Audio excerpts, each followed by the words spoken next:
estudiando Segunda de Corintios capítulo 7. Muy bienvenidos y bienvenidas a la clase de hoy, al estudio de hoy. Recuerdo a todos nuestros amigos y amigas que nos ven a través del internet. Un saludo para todos los que a cualquier hora llegan a revisar estos mensajes. De verdad que somos honrados de que lo hagas y te mandamos una bendición desde acá.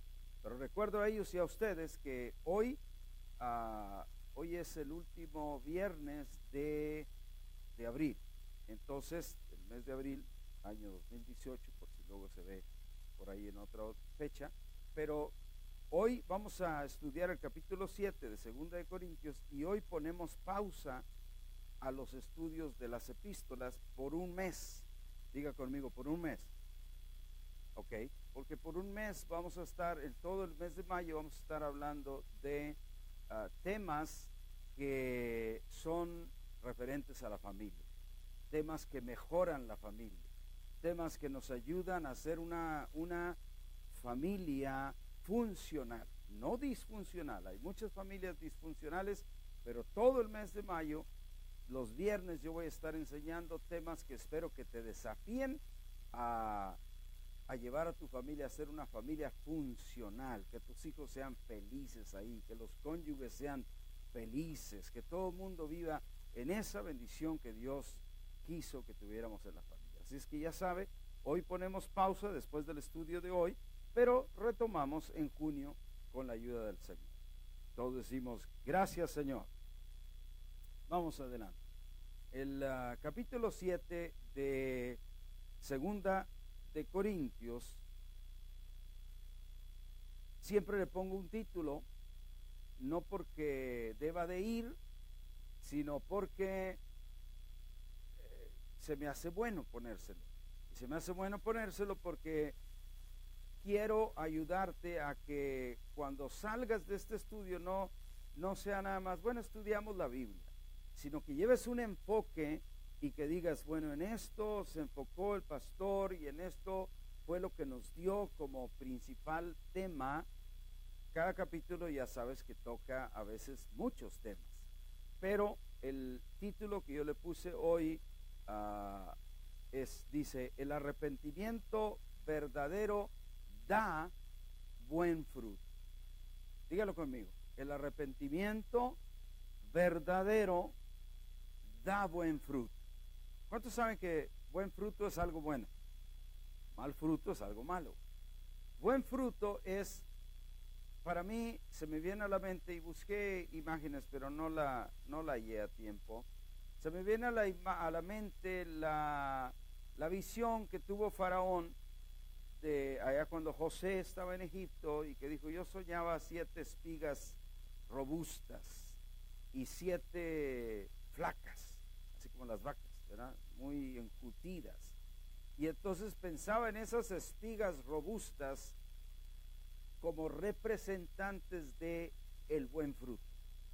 Todos los que hacemos alguna siembra, lo hacemos con el fin de que dé buen fruto. Si usted planta alguna planta, aunque sea de flores, espera que dé flores, ¿verdad? Y que crezcan grandes y bonitas. Dios es el que nos cuida como sus hijos, amén. Y es el labrador, el que nos está cultivando para que demos buen fruto. Y si nos dejamos, o sea, si permitimos, va a haber qué frutote se convierte. Va a haber ese fruto abundante que vamos a poder dar para Dios. Porque acuérdese, otra vez repito, no estamos aquí solo para hacer cosas, para llenar la agenda, para que se llene el viernes, no. Estamos aquí para ser edificados, para que Cristo sea formado en nosotros. Cristo ya vive. Desde que le dijimos, Señor, me arrepiento, ven a mi vida, Cristo ya vive en ti.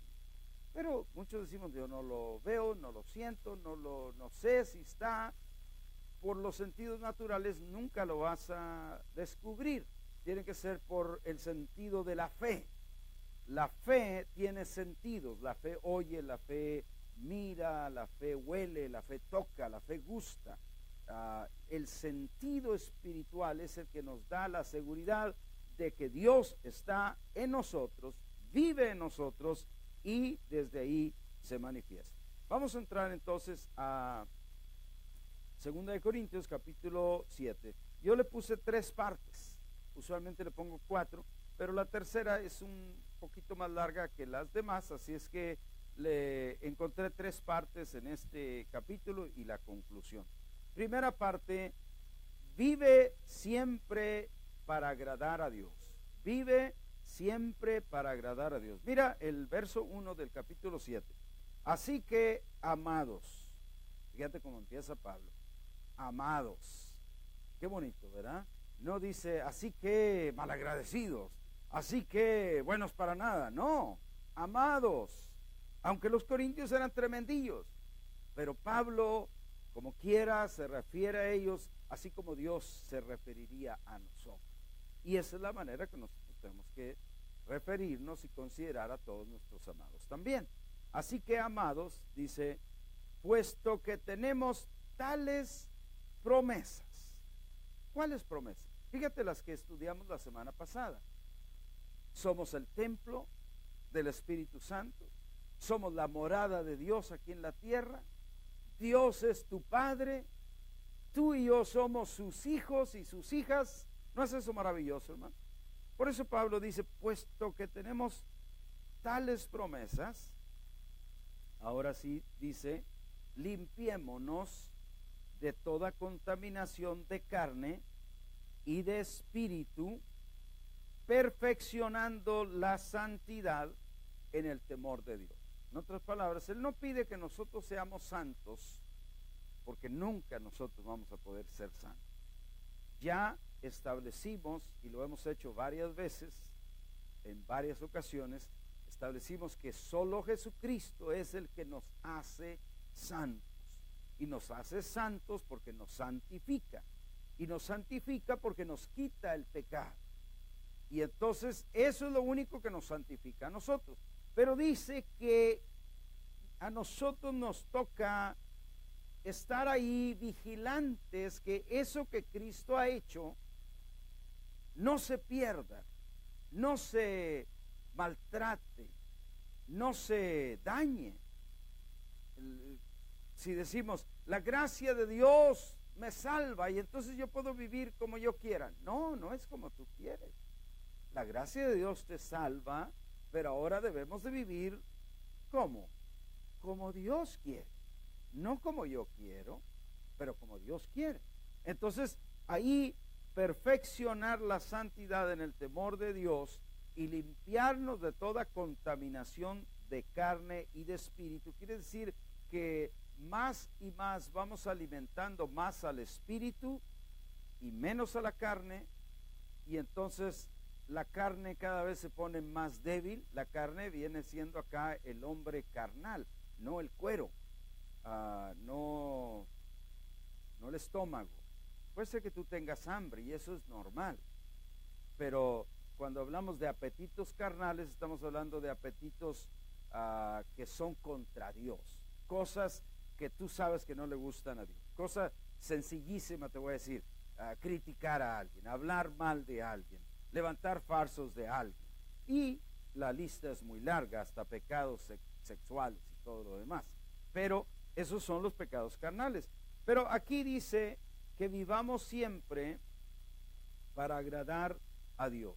Si Dios es tu Padre, si tú eres su hijo, entonces en resumen, lo que este verso nos diría, vive una vida aparte para su propósito.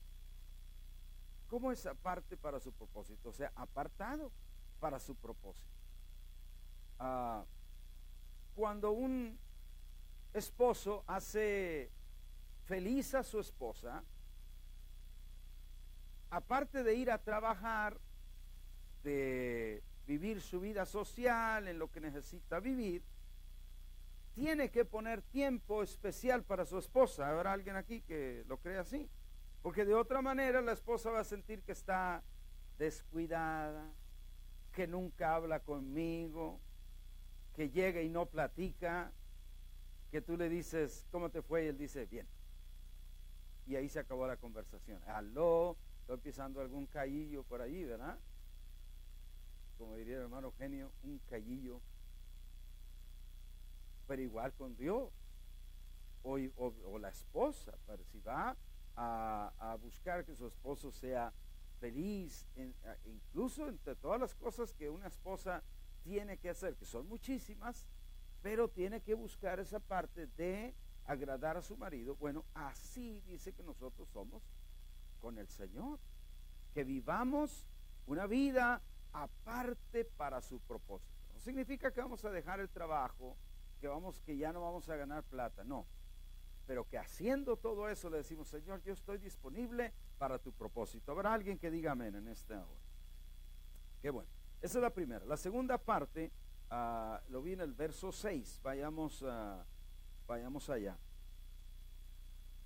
Dice, pero Dios, que consuela a los humildes, nos consoló con la venida de Tito. Y no solo con su venida, sino también con la consolación con que él había sido consolado en cuanto a vosotros, haciéndonos saber vuestro gran afecto, vuestro llanto, vuestra solicitud por mí, de manera que me regocijé aún más. Todos digan regocijar. Nota que el apóstol dice que empieza diciendo Dios que nos consuela o que consuela a los humildes. ¿Qué es lo contrario de ser una persona humilde? Lo contrario, arrogante, ¿qué más? Soberbio, orgulloso, ¿no? Que se cree mucho, prepotente. A esos no los consuela Dios. Dios consuela ¿a quién? A los humildes. Y por eso el Señor Jesucristo, bienaventurados los mansos, los humildes, sean mansos y humildes como yo soy. Entonces el Señor Jesucristo en su reino nos invita a vivir así. Y Pablo dice, a mí me llamó la atención en ese verso 6, que Pablo dice que Dios sí consuela a los humildes. Ahora, díganme esto. Cuando alguien necesita ser consolado es porque, ¿qué? Cuando él necesita ser consolado, ¿por qué necesitaría alguien ser consolado? Ayúdenme. Porque está triste. ¿Y por qué está triste? Por algo, por alguna situación, ¿no es cierto? Algo pasó, algo negativo, algo que no estaba previsto, o en la vida suceden cosas desagradables, cosas que no nos gustan. Ahora, el punto que yo quiero traerte es que si Dios consuela a los humildes, es porque los humildes necesitaban consuelo. ¿Sí me siguen? Y si necesitaban consuelo era porque probablemente estaban pasando alguna situación como las que tú y yo pasamos. Bingo. Entonces ya llegamos al punto de que los justos también sufren. Los justos también batallan con asuntos de la vida. Los que sirven a Dios también lidiamos con enfermedades y con problemas. Y todavía le ponemos la callosa cuando debíamos ir a cierta velocidad y todavía la luz azul viene detrás de nosotros y nos puede dar un tiquete. ¿A poco no? El ser cristiano no nos evita eso. Y de hecho yo esta semana en el segmento que hago de la palabra del miércoles dije bien claro, porque lo creo y lo he creído y yo creo que lo voy a creer toda la vida, que Dios no nos castiga con enfermedades, con tragedias ni accidentes. Dios nos corrige, pero yo estoy convencido que Él no nos manda enfermedades, Él no nos manda accidentes, Él no nos manda tragedias. Es más, muchas de las cosas negativas que no suceden, desgraciadamente nosotros no las buscamos. Por ejemplo, si estamos muy sumidos en deuda, decimos, ay Señor, ¿por qué no puedo salir de deudas? ¿Por qué no me ayudas? y nosotros fuimos los que nos echamos las deudas, no fue Dios. O si estamos enfermos, ay Señor, ¿por qué no me ayudas con esta enfermedad? Pero entonces tenemos que ver, ¿y cómo estás comiendo? ¿Y cómo estás tomando agua? ¿Y cómo estás vigilando tu salud? ¿Qué tal estás durmiendo? No, pastor, yo nomás duermo para la gloria del Señor como 2 o 3 horas cada día. Pues no vas a durar mucho, Al rato vas a andar, Señor, ¿por qué no me sanas? Porque dicen que según tu sueño es la salud que vas a tener. Entonces, si, y déjeme decir esto, le está hablando a alguien que mucho tiempo durmió pocas horas también, como tal vez a usted le toca dormir pocas horas. No estoy diciendo que hay un mundo perfecto y que debemos pero lo que estoy diciendo es que debemos de procurar mejorar eso para arreglar eso. Pero el punto que te estaba hablando es que dice Pablo en 2 Corintios 7:6 que Dios que Dios que consuela a los humildes. El punto que estaba hablando es que si los humildes necesitan consuelo de Dios, y la prueba es que si no lo da Dios, es porque los humildes o los piadosos o los que aman a Dios o los que sirven a Dios también pasan por situaciones que son inconvenientes, que son malas, que son a veces duras y hasta que son injustas, porque uno dice, ¿por qué se murió? Si era tan bueno. Y a veces la gente dice, ¿por qué no se murió el otro, el de enfrente, que era bien malo? ¿Verdad que a veces decimos así? Porque decimos, este era un alma de Dios, ¿por qué tenía que morirse? Y aquel que es bien malo ni se muere. ¿Qué le vamos a hacer? Nosotros no somos Dios. Dios es el que decide a cada quien. Dios la bendiga, mi hermana. Qué gusto verle. Entonces, el punto otra vez, ese verso tiene mucha carne, por eso quiero que te lo lleves. Dios que consuela a los humildes. ¿Por qué nos consuela? Porque también pasamos, pero Dios nos consuela. Ahora, la otra cosa que nos enseña que Dios nos consuela, como muchas veces tú y yo ni nos imaginamos, porque dice, nos consoló con la venida de Tito. Y uno dice, ay pastor, y nomás porque viene un amigo. Bueno, lo que pasa es que cuando estás en Cristo aprendes a ver las cosas de diferente posición. Porque alguien dijera, y el otro día creo que lo vi en Facebook, alguien dijo, yo me sentiría muy bien que alguien me mandara un abrazo y $1,000,000. O sea, nuestra meta está en otras cosas. Pero Pablo dijo, no, él no buscaba $1,000,000. Él dijo, con que venga Tito. Y cuando vino, él se sintió consolado. Entonces lo que te quiero decir acá es que el consuelo que Dios nos manda, que Dios manda a los humildes, muchísimas veces viene de formas que tú ni te lo esperabas, ni pensabas que fuera a ser así. Pero de pronto te llega una llamada, alguien te habla, te encuentras a alguien, te da una palabra, y tú dices, me encontré a alguien y me sentí muy bien. Y en realidad es Dios que te está consolando por alguien, usando a alguien. Yo me recuerdo una vez trabajando yo en mi trabajo con la ciudad, donde trabajé 25 años, y en de esas ocasiones que como pastor pasamos por momentos muy difíciles, pero al siguiente día me tocaba ir a trabajar y ahí estaba yo trabajando. Y me recuerdo que en la hora del lonche, de la comida, trabajaba conmigo un amigo que ha venido a la iglesia, muy amigo, y que me estima y me estimaba, y yo lo estimo también, y se llama Nacho.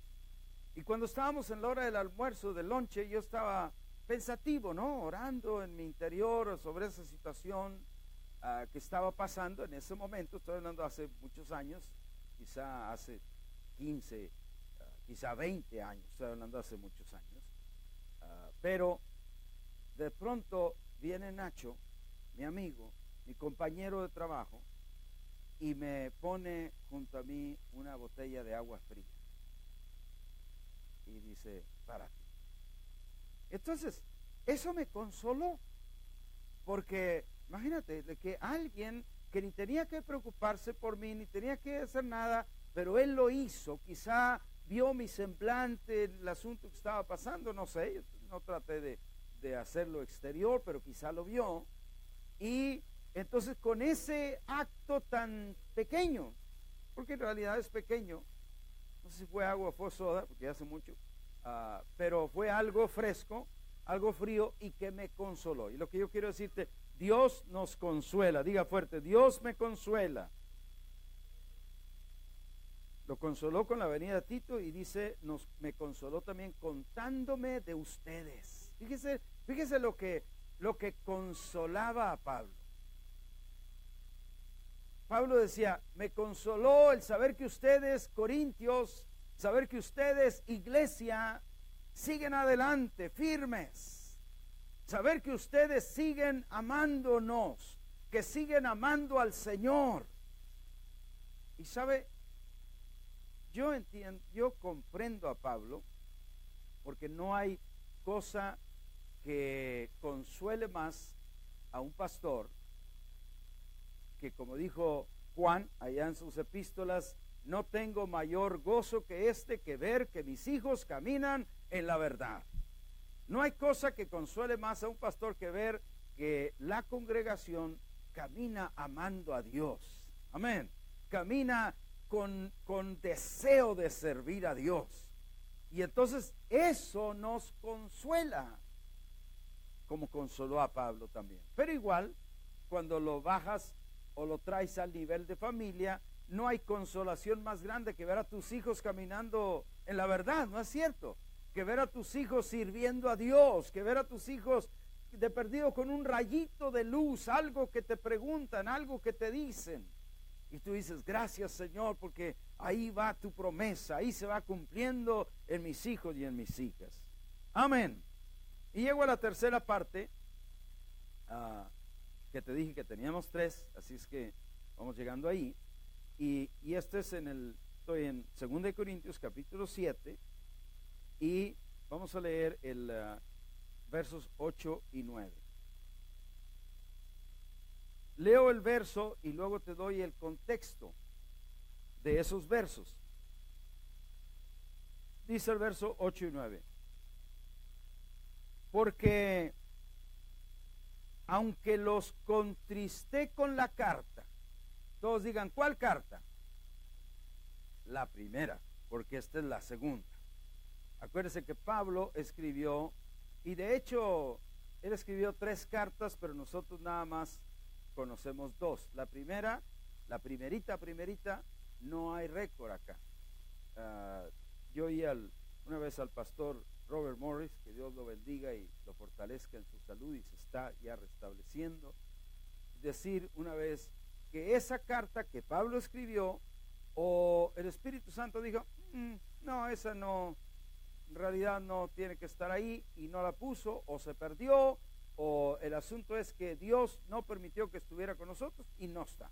Pero sí tenemos la segunda, la que nosotros llamamos primera, que en realidad es la segunda, y la que nosotros decimos la segunda en realidad es la tercera. Ojalá que no los confunda con eso, pero la carta quiere decir la carta anterior. Y en la carta anterior, ustedes saben que les dio decimos en Coahuila, y vino y le dio una santa regañada. ¿Qué significa eso? Que lo regañó bonito así en el Señor, ¿verdad? Que lo regañó no enojado, pero que firme. Y les dio una santa regañada a los corintios porque dijo, ¿qué pasa? Les estoy recordando lo que vimos hace algún tiempo. Él les refirió un pecado sexual que había en la congregación y que la congregación lo soportaba. ¿Qué quiere decir lo soportaba? Que no decían nada. Antes a lo mejor le decían, oye, qué valiente eres tú, cuate, no hombre, tú sí que te avientas. No sabemos si era así, pero Pablo los regañó porque dice, ¿y qué? ¿Y cuál era el pecado? Dice, hay un pecado entre ustedes, te estoy recordando la carta anterior, hay un pecado, dice, que ni aún se nombra entre los que no conocen a Cristo. Fíjate qué pecado tan grande. ¿Cuál era el pecado? Dice, que uno tenga a la mujer de su padre como su amante. No era su mamá, pero sí era la mujer de su papá. Entonces dice, ¿y qué es eso? Y ustedes que se quedan callados, los regañó en aquella vez, que ustedes que se quedan callados, y cómo puede ser que nadie diga nada. Y luego va más allá y dice, ¿cómo puede ser que no haya ni uno de ustedes dispuesto para juzgar cosas como esas? No, si les dio una buena, a ropa interior quitada, se puede decir. Entonces, cuando llegamos a este verso, en el verso 8 de 2 Corintios 7, dice, porque aunque los contristé con la carta, o sea, ¿tú crees que ese regaño no los hizo sentir mal? ¿Verdad que sí? Sí, se sintieron muy mal. Él usa la palabra contristar, que es hacerte sentir pero mal, re mal. Entonces dice, aunque los contristé con la carta, fíjate, no me pesa. Pero luego dice, aunque entonces lo lamenté. ¿Cuántos han tenido que corregir a sus hijos alguna vez? A ver, levante la manita, al cabo Dios lo sabe. ¿Y cuántos se han sentido bien felices de que te tuviste que dar una tunda y una corrección? ¿Sí? Ay, la hermana, sí, mire, aleluya. La excepción, ¿verdad? Siempre hay alguna excepción. Pero normalmente nos sentimos mal, ¿verdad? Y así debe ser la corrección. Debes de, después de castigar a tu hijo, debes de tomarlo de brazos y decirle, mira, hijo, la verdad que no quiero tener que hacer esto, pero yo necesito que tú obedezcas. No vaya a hacer eso cuando el hijo tiene 30, porque se lo va a agarrar y lo va a donkear ahí, ¿eh? Tiene que ser cuando es pequeño, porque ya cuando está grandote hay otros métodos. Tiene que ser a través de pláticas, a través de buscar el acercamiento. Pero estoy hablando cuando el niño es pequeño. El que dice que el que ama a su hijo lo corrige, ¿verdad? Pero el que no lo corrige lo aborrece. Entonces hay que tener cuidado con eso. Y Pablo corrigió a la iglesia, porque él era una iglesia que él había fundado, era gente que él les había hablado de Cristo. Y dice, aunque al principio sí lo lamenté, pero dice, pero veo que aquella carta, ¿cuál? La anterior, aunque por algún tiempo, note que no fue cuestión de un día o dos, no, hombres, anduvieron cabizbajos por algún tiempo, los contristó, los hizo sentir muy mal, los hizo sentir de lo peor, los hizo sentir que oye, pero ¿qué estoy haciendo? ¿Cómo pude permitir eso en mi congregación? Y entonces el verso 9 dice, ahora me gozo, no porque ustedes hayan sido contristados, fíjese, sino porque fueron contristados para arrepentimiento. La palabra contristados acá se puede usar también la palabra entristecidos, y es una palabra que conocemos más, porque contristados casi nunca la usamos. Sí la conocemos, pero no es común. Entonces Pablo dice acá, me gozo que ustedes hayan sido entristecidos o llenos de tristeza, no simplemente porque fueron llenos de tristeza, sino porque fueron llenos de tristeza para arrepentimiento. Y luego completa el verso, dice, porque ustedes fueron llenos de tristeza o contristados según Dios. Nota que puede ser que nos llenemos de tristeza según Dios, o que nos llenemos de tristeza según el enemigo o según la carne. Aquí voy a explicar cuándo es uno y cuál es el otro. Cuando es Dios, tú te sientes mal por haber pecado, pero al mismo tiempo ese sentirte mal no es para condenación, sino que dices, Señor, ¿cómo pude pecar? Lávame con tu sangre, Señor, yo quiero vivir para ti. Pero cuando es de la carne, dices, ¿cómo pude hacer eso? Y que me vieran, hombre. Porque lo que te duele es que te vieron, no el haberlo hecho. O bien dices, ¿cómo pude haber hecho eso? Ya Dios no me ama. Eso no es así. Porque Dios ya nos ha dicho que en la cruz del Calvario Jesús llevó todos nuestros pecados. Amén. Y si nosotros nos arrepentimos, ahora, no quiero que piense que estoy diciendo que está bien que vivas pecando. No es lo que estoy diciendo. La Biblia dice, amados, estas cosas les escribo para que no pequen. La voluntad de Dios es que no pequen. Pero dice, pero si alguno hubiere pecado, ¿qué dice más? Abogado tenemos para con el Padre, a Jesucristo el justo. Entonces, cuando es según Dios, es para arrepentimiento. Fueron contristados según Dios, dice, estoy terminando el verso 9, para que ninguna pérdida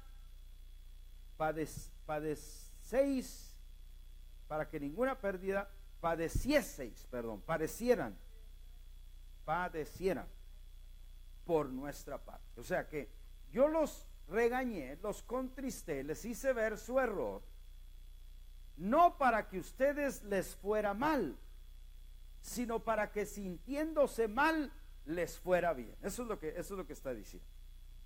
Y luego, estoy ya en la tercera parte. Entonces, llegamos al verso 11, que acá el verso 11 está cargado de... Bueno, leamos el 10 y luego llego al 11. El 10 dice, porque la tristeza que es según Dios produce arrepentimiento para salvación. Note acá que tristeza no está hablando de melancolía, sino tristeza está hablando de sentirte mal. Lo que nosotros llamamos es que me siento muy mal. Eso es lo que la Biblia está traduciendo ahí como tristeza. Que Dios te da convicción que por qué hiciste aquello, que siendo hijo de Dios, por qué caímos en eso. Pero dice verso 10, la tristeza que es según Dios, fíjate lo que produce. Dígame usted, ¿qué produce? Arrepentimiento. Dígalo más fuerte, ¿qué produce? Arrepentimiento. Y ese arrepentimiento para salvación, no para condenación, para salvación. Pregunto yo, ¿habrá algún pecado que nosotros, que no debemos pecar, pero habrá algún pecado que podamos cometer que no esté cubierto por la sangre de Cristo? ¿Habrá alguno? No lo hay, porque la Biblia dice que Él llevó todos nuestros pecados y lo hizo ya en tiempo pasado. Así que todo lo que llega a suceder hoy ya está pagado allá. No debemos de vivir pecando, no debemos de vivir vidas descuidadas que se lleven al pecado, no debemos de buscar situaciones que nos lleven al pecado, pero si Dios no lo quiere y llegáramos a pecar, ya el pecado ha sido pagado, con tal que nosotros nos arrepientamos de corazón y le pidamos perdón. Amén.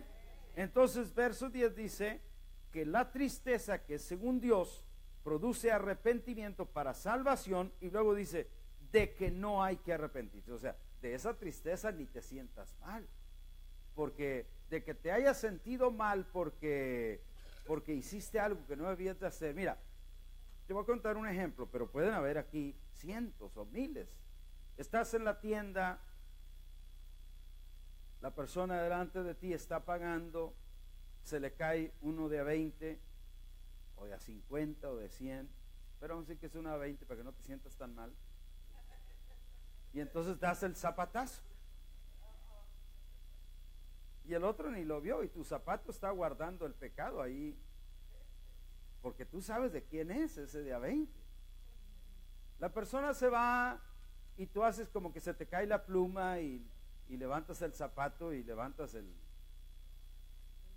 Muchos dicen, oiga, qué práctica, pastor.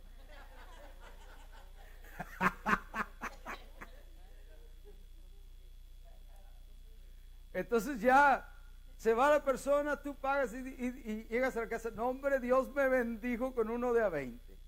Fíjate, hasta lo cuentas por bendición. Jehová bendijo a su siervo, dice. Ay, que se lo quitaste al otro, porque era de él y tú lo viste que era de él. Ahora, si te hallas un billete en el estacionamiento y volteas para todos lados, ¿de quién será? Pues véngase, mi sobrino, no vayas a andar ahí a ver de quién es, porque no va a faltar quien te dice, échamelo para acá. Estoy hablando de cuando sabes de quién es. ¿Cuántos me están entendiendo? ¿Sabes de quién es? Entonces, por un momento tú te gozas de que Jehová bendijo a su siervo, pero luego el Espíritu Santo te da convicción y te dice, pero mira, la pobre persona, o si es la cajera la que te da feria además y tú dices, ay, ni se fijó y mira, ya me bendijo. Y luego, ¿quién va a tener que pagar ese dinero cuando la cajera se equivocó? El cajero, ¿verdad? Exactamente. Y entonces el Espíritu Santo tiene que darnos convicción, y por eso el Espíritu Santo está en nosotros para darnos convicción y decir, no, está mal. Y entonces usted dice, Señor, ¿y ahora dónde hallo a esa persona? No la encuentro, y probablemente no la vas a encontrar. Pero entonces te sientes mal para arrepentimiento. Y lo que dice acá, y de esa tristeza ni tienes que sentirte mal. Es buena porque le vas a pedir perdón al Señor, le vas a decir, Señor, ayúdame para que no vuelva a suceder nunca en mi vida. ¿Alguien habrá que diga amén? Ok, entonces llegamos al verso 11, que es un verso tremendo, porque dice, perdón, no leí la segunda parte del verso 10 porque es muy bueno. La tristeza que según Dios produce arrepentimiento para salvación, de que no hay que arrepentirse, dice, pero la tristeza del mundo produce muerte. O sea, la tristeza de andar haciendo lo que a Dios no le agrada, ese remordimiento no es arrepentimiento, es simplemente que te sientes mal porque te descubrieron, pero no te arrepentiste. Esa es la tristeza del mundo, dice que produce muerte. Llegamos al 11. Dice, porque he aquí esto mismo, de que ustedes hayan sido contristados según Dios, note que enfatiza, contristados según Dios. Fíjate lo que produjo. Dice, ¿qué solicitud produjo en ustedes? Hace una coma y luego dice, qué defensa, qué indignación, qué temor, qué ardiente afecto, qué celo y qué vindicación. En todo os habéis mostrado limpios del asunto. Ahora, si lees el verso 11 así nada más, tú dices, pues como que entendí unas cosillas por ahí, pero otras se me fueron acá porque no entendemos muy bien por el lenguaje. Porque acuérdense que la Biblia cuando la hablaron, no la hablaron así, pero los que escribieron la Biblia lo escribieron en ese castellano tan rígido. Yo me imagino a Sansón diciendo, vosotros sabéis, y Sansón era un hombre del campo, ustedes saben, hombre, pero ya al traducirla a la Biblia la tuvieron que poner en esos términos. Yo te voy a leer el verso 11, por eso tengo mi iPad aquí, en la versión amplificada, porque ese verso 11 está cargado de cosas que fueron producto del arrepentimiento verdadero. En otras palabras, te dije que el tema de hoy le puse por título, el arrepentimiento verdadero da buen fruto. Entonces mira lo que produjo el arrepentimiento verdadero. Te lo voy a leer de la versión amplificada y lo voy a ir traduciendo. Dice, el mismo verso que te leí, pero te lo voy a leer en la otra versión, así que tú me puedes seguir ahí. Dice, porque, y luego pone paréntesis, ustedes pueden ver hacia atrás y ver qué vindicación la de ustedes. O sea, qué deseo de preocupación auténtica, eso es lo que está hablando. Acuérdense que estoy traduciendo, que esta tristeza, en inglés le llama godly sorrow. Tristeza según Dios, que esta tristeza según Dios ha producido en ustedes. Y luego dice, ¿qué vindicación?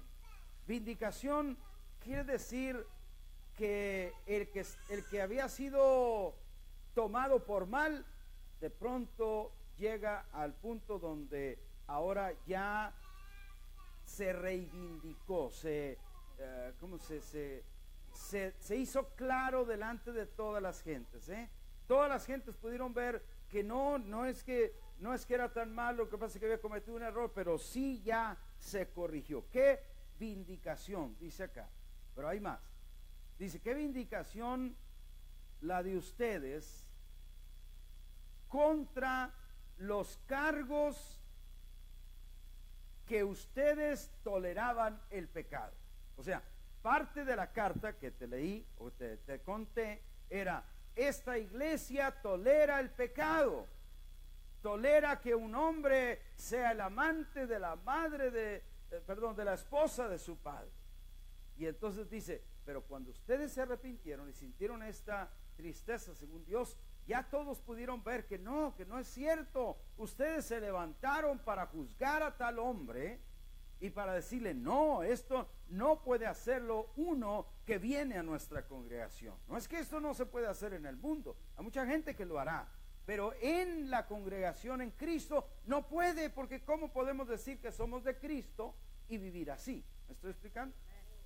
Entonces dice, ¿qué vindicación de ustedes mismos contra los cargos de que ustedes toleraban el pecado? Pero hay más, dice, ¿qué indignación hacia el pecado?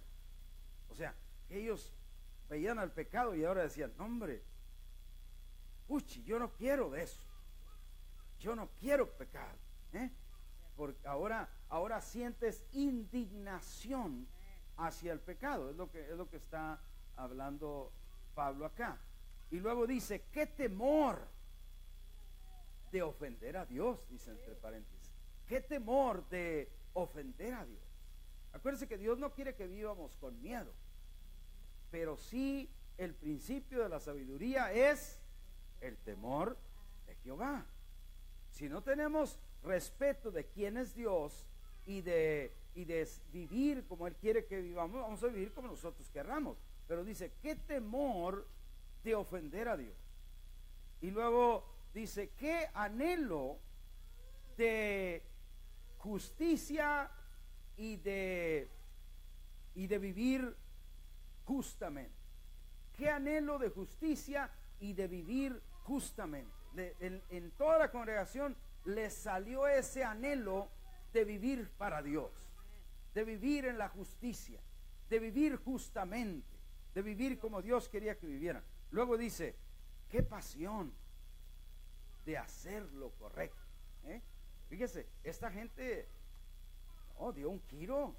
Qué pasión de hacer lo correcto. Y luego dice, qué disponibilidad para castigar a aquellos que pecan y a aquellos que toleran el pecado.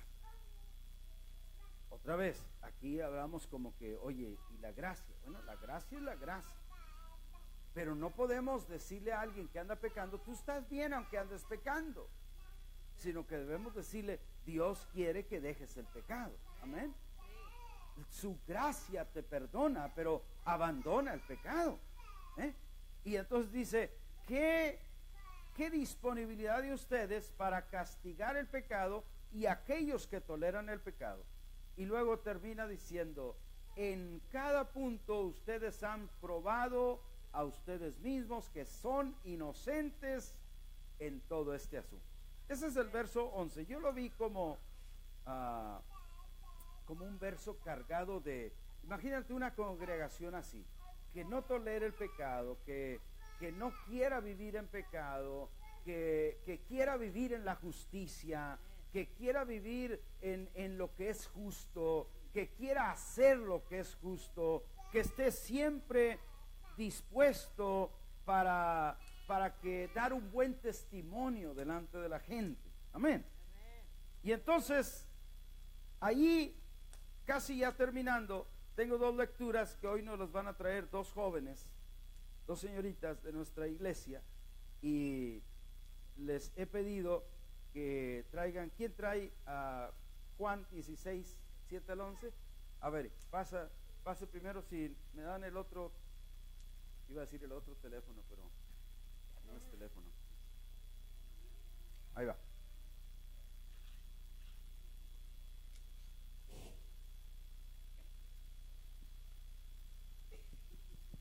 Aquí está. A ver. Buenas noches. Me acompañan a Juan 16, 7 a 11. Ok. Pero yo os digo la verdad. Os conviene que yo me vaya, porque si no me fuere, el Consolador no vendría a vosotros, mas si me fuere, os los enviaré. Y cuando Él venga, convencerá al mundo de pecado, de justicia y de juicio. De pecado por cuanto no creen en mí. De justicia por cuanto voy al Padre y no me veréis más. Y de juicio por cuanto el príncipe de este mundo ha sido ya juzgado. Démosle un aplauso a Yulisa. Dice que el Espíritu Santo convencerá al mundo de pecado. Amén. A ver, pasa, Daisy, la otra lectura que tiene que ver con el tema. Yo voy a leer primera de Juan 1, 5 al 9. Este es el mensaje que hemos oído de él y os anunciamos. Dios es luz y no hay ninguna tinieblas en él. Si decimos que tenemos comunión con él y andamos en tinieblas, mentimos y no practicamos la verdad. Pero si andamos en luz como él está en luz, tenemos comunión unos con otros. Y la sangre de Jesucristo, su Hijo, nos limpia de todo pecado. Si decimos que no tenemos pecado, nos engañamos a nosotros mismos y la verdad no está en nosotros. Si confesamos nuestros pecados, Él es fiel y justo para perdonar nuestros pecados y limpiarnos de toda maldad. Amén. Gracias, Daisy. Démosle un aplauso a Daisy también. Jóvenes valientes. ¿Qué nos habla esas lecturas? Nos habla de lo que estamos hablando en el tema principal, que el arrepentimiento verdadero da buen fruto. Si nosotros decimos que no hemos pecado, le hacemos mentirosos, porque todos los hombres, ya Dios estableció que no hay justo ni aun uno, pero somos justificados y somos libres de pecado por Jesucristo, a quien pidiéndole perdón, si confesamos nuestros pecados, Él es fiel y justo para perdonar nuestros pecados, y luego dice, y limpiarnos de toda maldad. ¿Y cuántos saben que cuando somos limpios de toda maldad, somos verdaderamente limpios? Pero solo somos limpios por Él, porque se lo pedimos a Él. Termino entonces con la conclusión en la última parte de 2 Corintios 7, versos 12 al 16, no los voy a leer, pero en esos versos del 12 en adelante, Pablo se consuela y se goza porque los creyentes de la iglesia seguían adorando al Señor, seguían firmes en su vida en Cristo, seguían respetando las enseñanzas que Él les había traído, seguían obedeciendo al Señor. Y entonces concluimos aquí, mis amados hermanos, que Pablo se gozó de los creyentes, porque los creyentes se arrepintieron, cambiaron y dieron buen fruto para Dios. Y esto es lo que busca Dios de nosotros, amado hermano, que siempre nosotros busquemos esa parte en nosotros, que de ninguna manera vayamos a vivir con un pecado oculto, porque la Biblia dice, el que encubre su pecado no prosperará, pero el que lo confiesa y se aparta alcanzará misericordia. Entonces no se trata acá de hacer un show y de decir, mire hermano, yo cometí todos estos pecados. Habla con Dios.